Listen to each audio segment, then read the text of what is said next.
I ran a bad session of Dungeons and Dragons yesterday.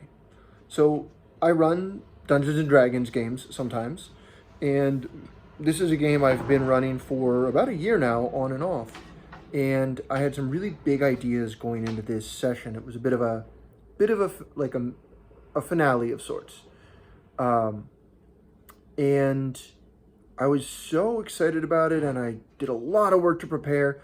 And then the session itself didn't feel very good. I didn't do a great job.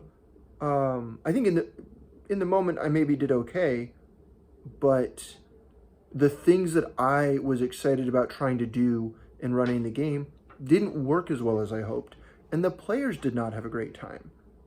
I didn't really have I mean, I think they had an okay time, but I did not have a good time. And walking away from that, it felt like a complete failure. It felt really bad to me. And I realized at some point it felt a lot like when a competition goes badly. I put a lot of work into something, I try really hard, I think it matters a lot, and then it doesn't go well. I might as well not have done it in a sense. But really, I did learn a lot from that experience. Stuff that I could have maybe figured out on my own, but I wasn't going to learn the same way.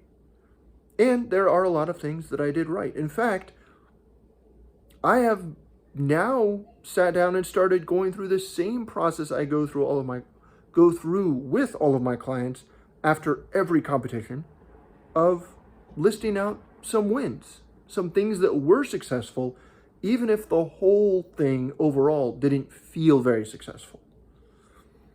And it's a couple things to me. This is, for one thing, a great example of how the same strategies that we use around fencing tournaments and the same patterns we go through are also relevant for other things in life.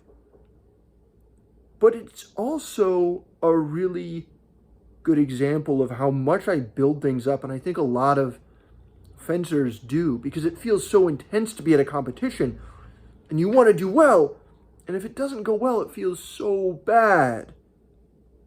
But in my case, it was literally just a game of pretend with my friends. And yeah, it wasn't a great way to spend a couple. Like, I didn't have a great time there, but I don't need to be deeply upset about it. I can say, hey, that one wasn't amazing. Let it go and move on.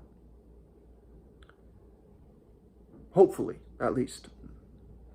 And so that's kind of what I want to invite you to do. Look at the thing, whatever you did that you're not happy with.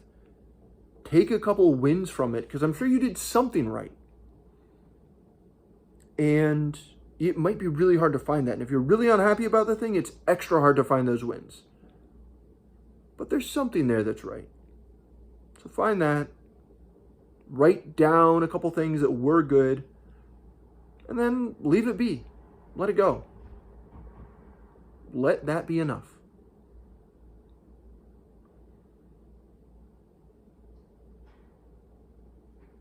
Thanks for watching.